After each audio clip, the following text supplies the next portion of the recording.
Alors, notre instant sagesse. Vous savez que j'ai pour habitude de commencer par une petite expression chinoise ou un proverbe ou autre. Je rappelle pour les nouveaux que cet instant sagesse a pour but, je dirais, de vous aider à être mieux avec vous-même de façon à être mieux avec votre animal. Puisque la relation homme-animal est optimale quand les deux ont une psychologie paisible, et s'il y en a un qui est déséquilibré, il va avoir une action sur l'autre et réciproquement. Donc plus vous êtes paisible à l'intérieur, plus vous êtes aligné avec vous-même, mieux votre animal sera. Alors ce soir, le proverbe du soir, le ciel ne se montre pas injuste envers ceux qui se donnent du mal.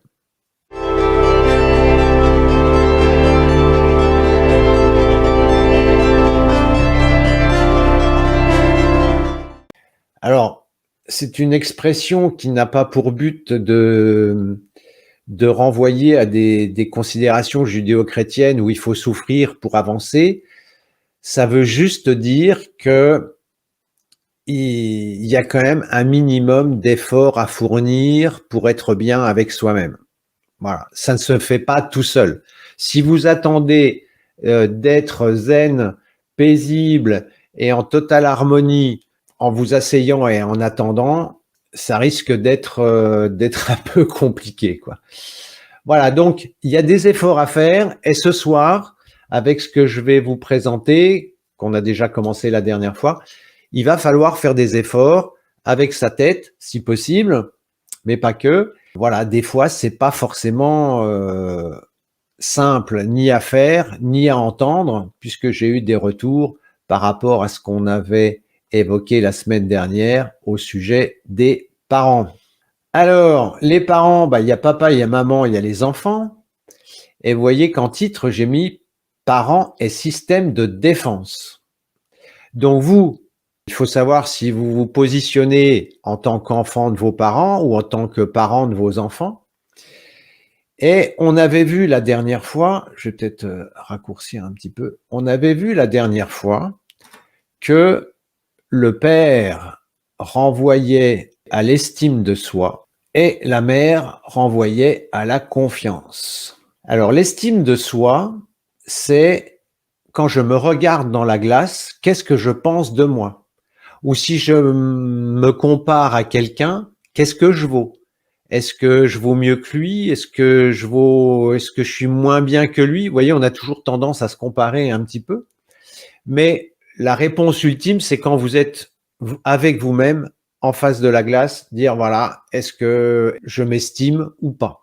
Et on avait vu dans les instants sagesse précédents, notre psychologie était organisée autour de deux axes que sont la peur ou les peurs et la culpabilité. Ce qui veut dire concrètement que l'estime de soi, elle renvoie directement à la culpabilité, puisque plus on va se sentir coupable de quoi que ce soit. Un enfant peut très bien se sentir coupable de la séparation de ses parents. Il peut se sentir coupable de la mort de son poisson rouge. Il peut, vous voyez, ça peut être justifié ou pas, ça peut être subjectif ou pas, et puis il y a aussi des culpabilités inconscientes qu'on a évoquées. Donc l'estime de soi est étroitement corrélée au sentiment de culpabilité. Bien. Et la confiance, c'est la capacité à se projeter dans la réussite. Eh bien, plus je vais avoir peur, moins je vais avoir confiance. Plus je vais avoir peur d'échouer. Donc, la confiance nous renvoie directement à la peur. D'accord? Quand un enfant a peur, qu'est-ce qu'il fait? Il va dans les jupes de maman. Et vous voyez qu'un enfant, quand il est à l'école, oui, mon papa, il a une grosse voiture, il roule plus vite, mon papa, c'est le plus fort, etc. Vous voyez, le papa sert en fait, à nourrir l'estime de soi. Bien, alors c'est là que tout commence. Donc le père, ici, en tant que signal, en tant qu'indicateur, en tant que miroir, va vous renseigner sur le système de défense que vous activez quand vous êtes confronté à la culpabilité. Je répète. Le père votre père vous renseigne sur le système de défense que vous activez lorsque vous êtes dans une situation de culpabilité.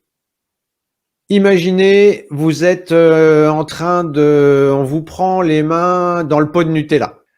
On vous surprend alors que vous n'avez pas le droit d'aller manger du Nutella. Donc là, vous vous sentez coupable. Est-ce que vous allez répondre à la personne qui est en train de vous surprendre? Sera un mécanisme qui sera emprunté à votre père.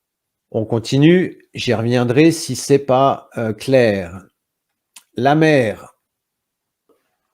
Votre mère vous renseigne sur le mécanisme que vous activez quand vous êtes confronté à des situations de peur.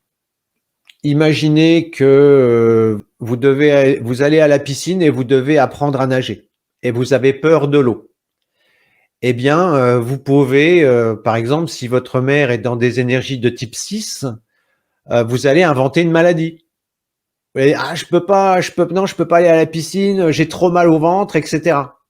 Voyez, le système de défense, en fait, on pourrait appeler ça de la mauvaise foi, ou on pourrait appeler ça, en fait, j'appelle pas ça de la mauvaise foi, j'appelle ça un système de défense. C'est-à-dire que pour vous défendre de votre peur, vous allez activer un mécanisme qui sera emprunté à votre mère s'il s'agit de la peur et à votre père s'il s'agit de la culpabilité.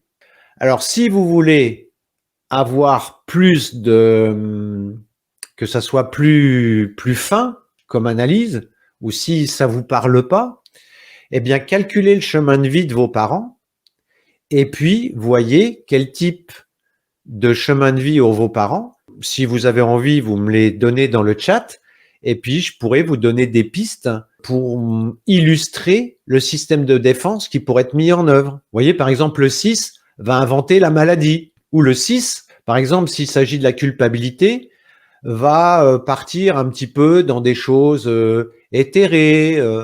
Ah bon, mais j'ai pas vu, je savais pas. Non. Vous voyez, ça flotte. Vous voyez. Donc, calculez le chemin de vie de vos parents et ça va vous donner une tendance du système de défense que vous activez. Alors, pourquoi c'est important d'avoir une idée de ça? Parce que ces systèmes de défense, c'est ce qui vous empêche d'accéder à votre être intérieur, à votre noyau, où là se trouve le nœud karmique que vous devez déplomber. Donc, tant que les systèmes de défense sont actifs, vous ne pouvez pas accéder véritablement au nœud karmique que vous devez déplomber. C'est pour ça qu'en fait, j'aurais pu mettre système de défense de l'ego, puisque je vous ai expliqué que l'ego, c'était la partie de nous qui nous empêchait d'évoluer. L'ego, lui, il est content quand on n'évolue pas, alors que votre être intérieur, lui, voudrait évoluer, il voudrait être bien, il voudrait traiter le dossier pour lequel vous vous êtes incarné, mais l'ego, lui, mais non, on est bien comme ça, on va pas changer. Vous voyez, en fait, la vie, c'est un bras de fer entre l'ego, que Annie Marquier appelle le mental inférieur, et le maître intérieur qui, lui, veut vous emmener dans la bonne direction pour que vous soyez heureux. Et c'est pour ça que on revient au proverbe que je disais tout à l'heure, c'est-à-dire que, en fait, c'est un effort de tous les instants. Parce que votre ego, vos programmations, vos croyances, elles sont toujours actives. Et si vous ne faites pas un effort, l'ego va toujours vous inviter à remettre à plus tard, à vous mettre dans le canapé devant Netflix avec des cacahuètes et surtout ne pas faire le boulot. Et surtout ne pas vous investir. L'ego, il est là pour glisser des pots de banane de façon à ce que le maître ne puisse pas avancer. Donc ça, c'est un effort, je dirais, quasiment de tous les instants, de tous les jours. Tous les jours, il faut se dire, voilà, où j'en suis avec... il faut, non. Mais si vous voulez harmoniser, si vous voulez être mieux avec vous-même et si vous voulez être mieux avec votre animal ou vos enfants ou votre partenaire ou vos partenaires si vous en avez plusieurs, il est important d'aligner et donc de faire ce travail intérieur. Donc en exercice à faire à la maison, là vous allez avoir 2 séances sans live. Eh bien, vous prenez un papier, un crayon, vous calculez le chemin de vie de votre père, le chemin de vie de votre mère. Si c'est pas, sinon vous pouvez écrire, comment je dirais, l'histoire de vie de votre père, l'histoire de vie de votre mère, ou le contrat de vie de votre père, c'est-à-dire quelles sont ses valeurs essentielles, comment il fonctionne, quoi. Ce que je vous invite à faire, c'est vraiment observer le mode de fonctionnement de vos parents, mais pas par rapport à vous dans la vie. Ah bah tiens, moi mon père par exemple, son rêve c'était que je rentre à l'EDF parce que c'était la sécurité, parce que regarde on n'y fait pas grand chose, tu auras la retraite à 55 ans, machin. Pour lui, que je rentre à l'EDF, c'était ce qu'il espérait de mieux pour moi. Bon. Mais voyez, c'est pour lui, ce qui était important, c'était la sécurité. Et donc, toute sa vie était organisée de la sécurité. Donc, quand il partait en vacances, c'était l'époque, vous savez, où il y avait, je sais pas combien, il prenait je sais pas combien d'assistance, il révisait la voiture pendant je sais pas combien, la voiture était révisée, tout était calculé.